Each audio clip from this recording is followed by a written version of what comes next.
All right, lads, welcome back to me podcast, Cheaper Than Therapy. Mick Thomas here. How are you? Listen, again, thanks for liking, subscribing, and sharing, and coming on back. I do appreciate you.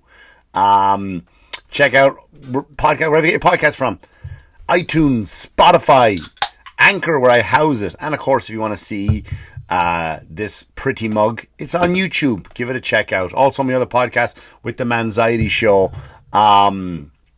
It's called The Manxiety Show with my good buddy Corey Brooks. Also available wherever you get your podcasts on. We had a new one out last week. I do believe we have a new one coming out this week. I hope we do. We'll see what happens.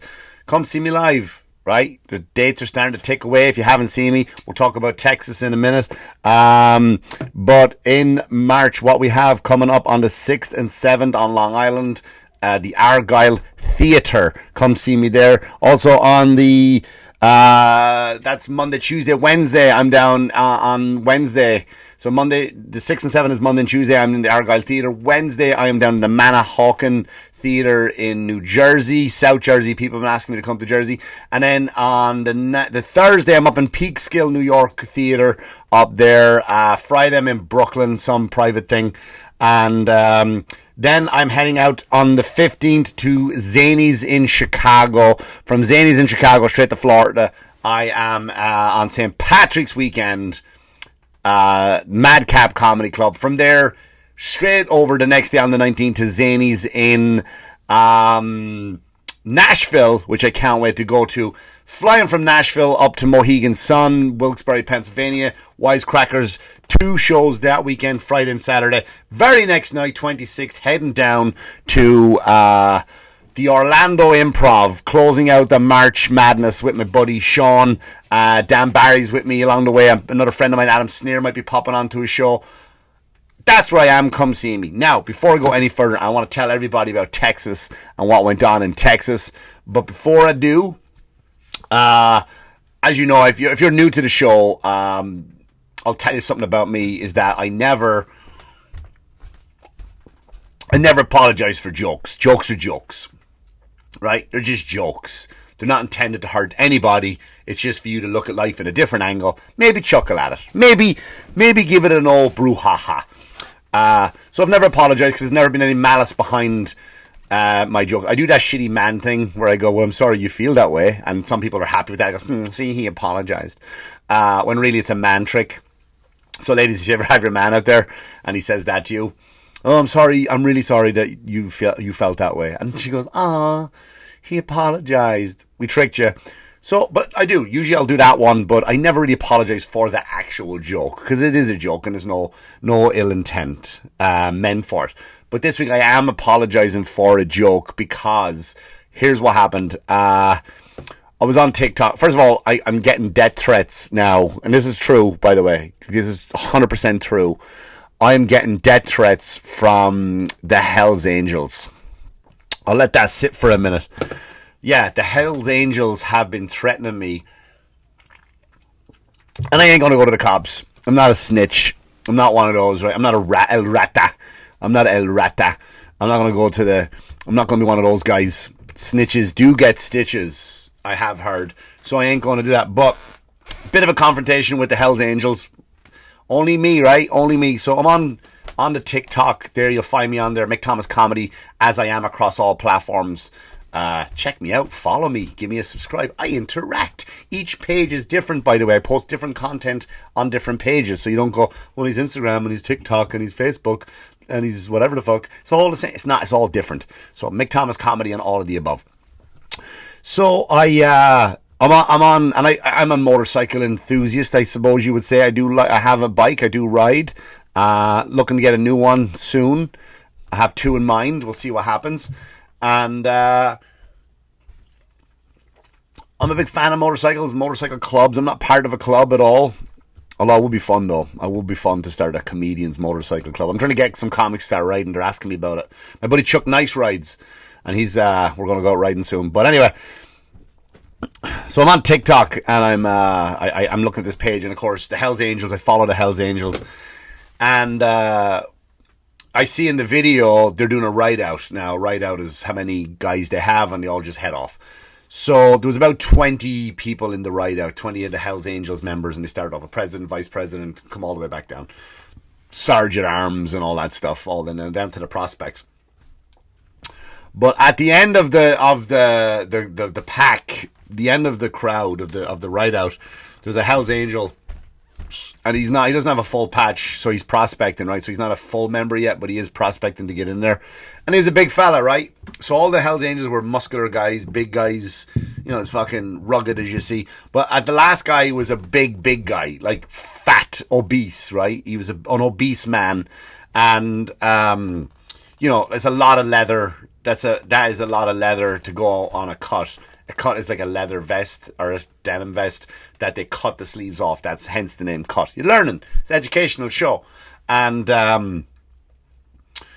so they all write out, and the big guy is at the back. And all I write is, all I put on the TikTok thing to the page. And as you have to understand, right, there's at least 50,000 comments on there. So when I put on a comment, it's not for the Hells Angels to see. It's for the people scrolling the comments and go see Mick Thomas comedy and go, oh, that's a funny comment. Let me see what's going on his page. I like this guy. He's funny. I think I'll go see him when he comes to my town.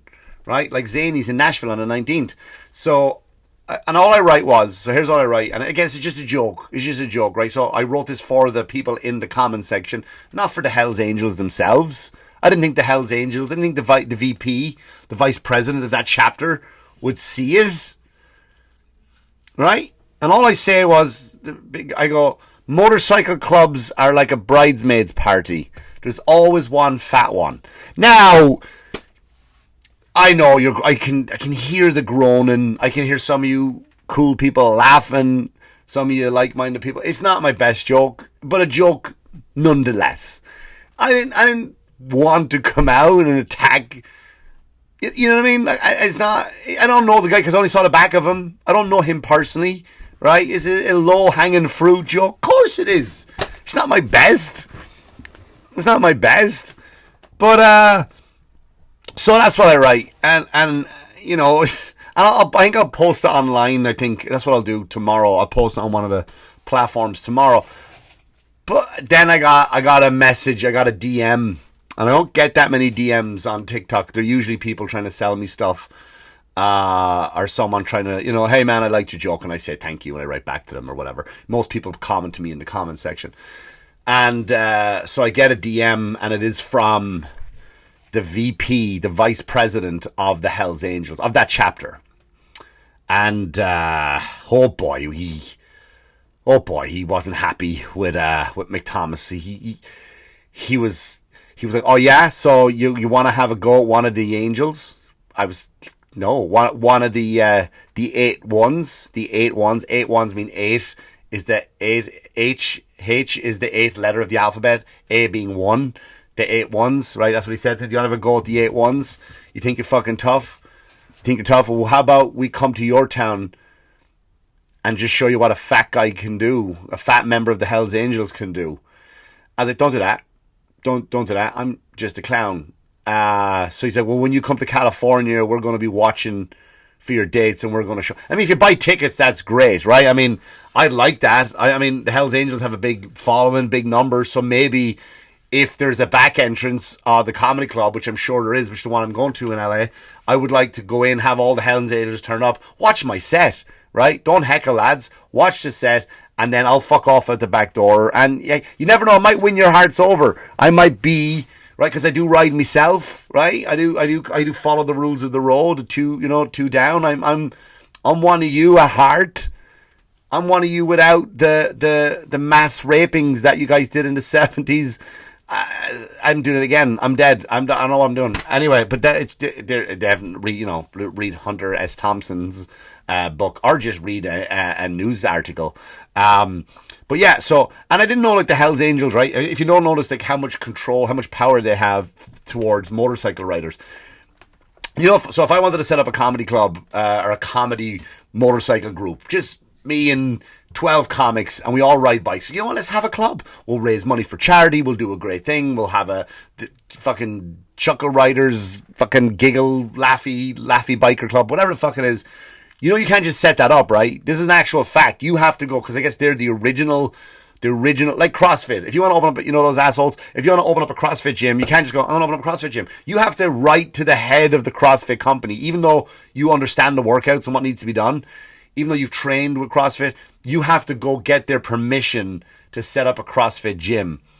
It's like a Subway franchise almost, right? So since the Hells Angels were the original MCs, right? They came from Vietnam.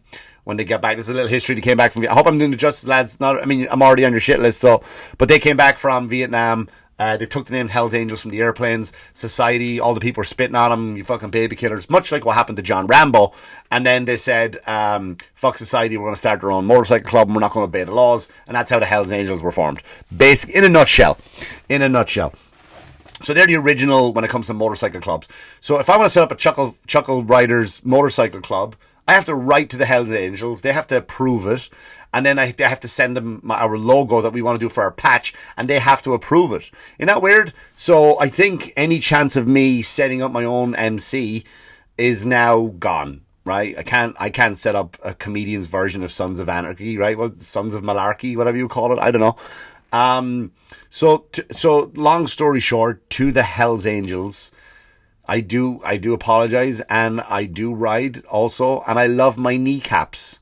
So hope that was good enough for you, lads. It was just a joke, and it's so funny. I'm the only person I think that gets hunted down by somebody, and I advertise where I'm going to be. That's the fucked up thing about it. Like, if you knew the Italian mob, me and Italians and the fucking Italian comics in the community, whatever. But if I was being like the mob were looking for me, or the IRA in Ireland, what would I do? I'd pack up and I'd move, and I'd become in a low. Some would say the witness protection program. I would be very low profile, but I've got the Hells Angels now looking for me, and what am I doing? I'm advertising where I'm going to be. So that is fucking bananas, isn't it? That's backwards. Really, I'm like, yeah, Hells Angels, you can't catch me, motherfuckers. You don't know where I am. You know where I'm going to be. Fuck you. You got to catch me first. I'm also going to be at Zanies in Chicago on March 15th, right? It kind of doesn't. And I'm going to be in New Smyrna Beach. Oh, that'll be a good one. New Smyrna Beach, right? You know who territory New Smyrna Beach is in Florida? That's the Mongols' territory, and the Mongols are the arch enemy of the Hells Angel. That would be fucking great. Wouldn't it be good if I started a war? Wouldn't it? Imagine. That would be a great news story. Comedian starts war between Hells Angels and the Mongols. Because all he said was there's motorcycle clubs members are like a bridesmaids party. There's always one fat one. And I'm not wrong on that, by the way. Let's talk facts here. Let's talk turkey. Right? It is true. There's always one fat one. Go look at, and I'm not fat shaming. Go look at any photograph. Girls, listen to this right now. You don't want to admit it, like, oh no, that's a terrible thing to say. That's an awful thing to say. Stacey. Right? That's whatever. Anyway, I'll move on from that. Again, heartfelt apologies to the Hells Angels. Something I never thought I would say. But anyway, so so Austin, Texas, right? I gotta say, got a chance to visit, right? The old hat there says that. Nothing says I've been to Texas like a gas station hat for $13 when you're trying to buy a Red Bull because you're sleeping. Not at all. You're up for 24 hours straight and you need to stay away because you got to drive the rent-a-car back to the airport so you don't fall asleep. So, you walk in there, Texas hat, let me have one of those. Thank you very much. So, here's the thing about Austin, Texas. First of all, it's supposed to be the new hub of comedy. Joe Rogan's club I think it's open this week. If you live in Austin, Texas, go check it out. What's it called again? The Mothership Comedy Club. And Joe Rogan's club is going to be phenomenal, right? And everybody who's anybody, it's where it's going to be. It's going to be like the Woodstock of comedy. His club is his club. But people have been saying, like, comedians have been moving out of New York in their drones, moving out of Los Angeles in their drones, just heading down. Droves or drones? It's droves, isn't it? You fucking idiot, Mick. So they're moving down in their droves to Austin, Texas. I don't know if you know this. You might not know. It's very inside because they believe Austin is the new hub of comedy. It's where it's all going to be. Because there used to be a saying, right? If you want to be an actor, go to LA. LA comics are weak. I don't think that. I think there's a lot of them really good. LA comics are weak. You want to be an actor, you go to LA. You want to be a comedian, you do it in New York. That's what I hear. Now, The thing is that, again, this is my weird opinion. So if there's any comics listening to this, I don't want you going, Mick Thomas, you're a fucking asshole. How dare you say that about Austin or whatever. I don't think it is, because here's why. It's first of all, the buildings, let me talk about the buildings in Austin. You don't make sense. What are you doing? There's just it's Jenga style buildings. Like you have a park going up here and then a whole 2 floors slabbed out to the left. Then they have more going up over this way and then you have 2 slabs out to the right. It's just like, it's like it was built by a fucking weird hipster. And they're all hipsters, you know, down there. Very woke. And you would think like Texas is all fucking pew, pew, pew, right? They're out in the streets and they're just like, every time they agree with somebody, they just shoot a gun in the air. That was my perception of Texas. Right, if you see a friend across the street, you go, hey! You shoot near and he goes, hey! And he shoots up 3, right, as well, because if 2 means he's in a bad mood, 3 means everything is great. And I thought that's what Texas was, right? And you ride horses down the street. And it's not. It's a lot of hipsters. It's a lot of woke, high-tech people walking around Texas. Just, you know, being Texas, just being woke, having problems with everything. Everything, just like they are everywhere else, right? Just like the woke community. And you know my problems with the woke community. And there will be a time when I go to really into detail about why.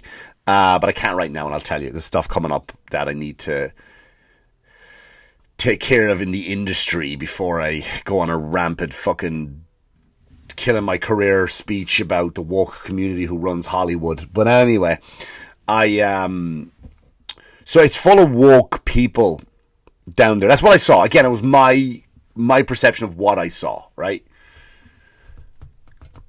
So as a comedian, like, if it's all a woke community, what can you write about? Because real comedy comes from, I believe, my theory is that it comes from real life stories, real combativeness, right? There's got to be a combativeness, if that's a word, to life. Right, it's got its misery, and we take that misery, we take that anger, and we take it to a stage. We take sadness to a stage, and we take these things that upset people, like a fat bridesmaid, and we try to flip it on its head and make it funny, make it enjoyable, make it go away, make the pain of whatever this fucking shit is go away. Our own personal stories, our own, you know, not necessarily our beliefs, but our exaggerated truths, just to try to look at a problem and see that it's not that big of a problem, because it can be laughed at. And I believe that any problem can be laughed at. If you laugh at a problem, it ceases to be a problem. I believe that. But when you go down there, it's what do you have, right? Apart from, I believe it's the next season of The Walking Dead, because people talk about the homelessness down there, and the homelessness is fucking, it's out of control. But I've been in Los Angeles, homelessness is insane. I've been to New York, the homelessness is insane. Right, but the thing about them is they stay to themselves. In Austin, Texas, they get involved. They scream at you, hey, motherfucker. All right.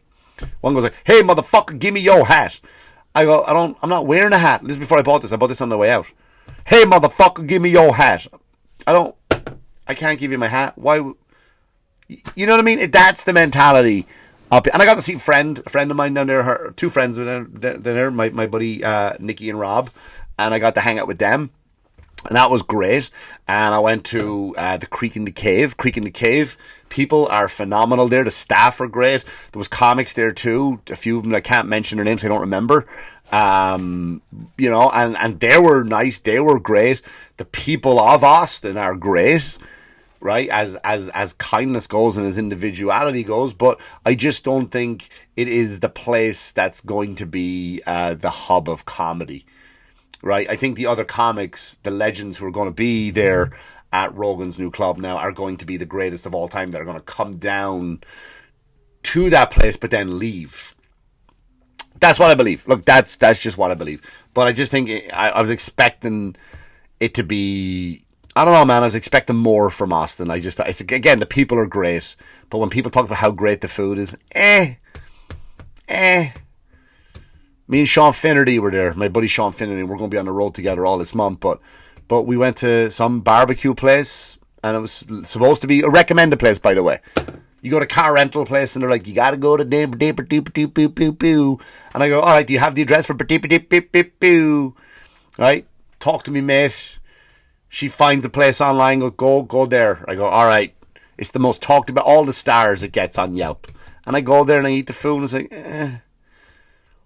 all right, I get it.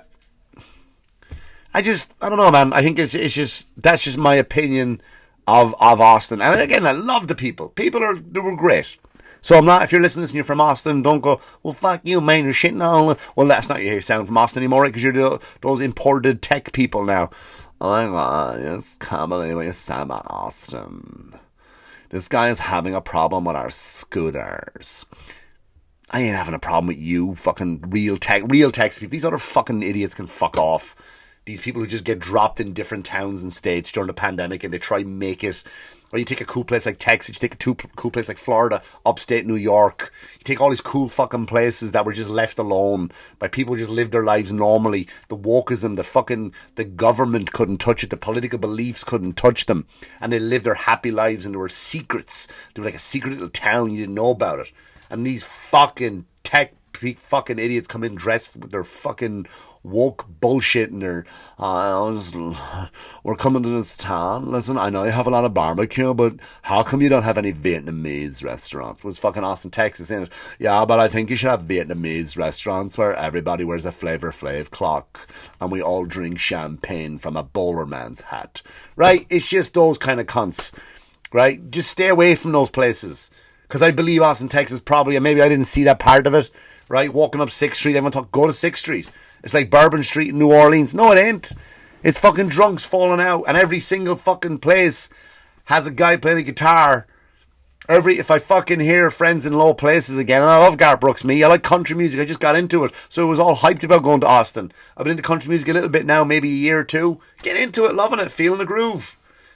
I was like, everywhere I go, I was going to fuck, I was going to get into it. Nothing. All it was just fucking Friends in Low Places, and every place you went to had a guy singing. When a homeless guy tried to mug me there, we came out of the corner and a homeless guy tried to mug me. There was a guy behind him, but I got friends in low places. That's all it was. There's a singer on every corner, right? Every pub. In the 7-Eleven, there's a guy just in the corner playing. Too much, lads. I don't get it. Maybe I'm old. I'm too old now for the 6th Street vibe of people coming out, puking up shitty pizza onto a homeless guy. That's just it. But again, I will be back at the Creek in the Cave pretty soon. We're working on another date where we get a full weekend. We just went down. We took a Wednesday. We took a night just to test the water, put the toe in, just see what it was like. And we like the club. We like the people. We like the audience. That's what we're there for. So when I'm back in Texas, which will be soon, I promise you, when I'm back in Texas, it will be soon, I'm there for the people. I'm there for the comedy. I ain't there for your buildings. I'm not there for your fucking food. Definitely not your crazy homeless people. All right? That's all I got to say. Thanks for listening, liking, subscribing, and sharing, for coming on back. I do appreciate it. And one more time, before I go, Hell's Angels, we good? We good. All right. Next time. And as always, wash your hands, you dirty fuckers. Good luck to you. Good luck to you.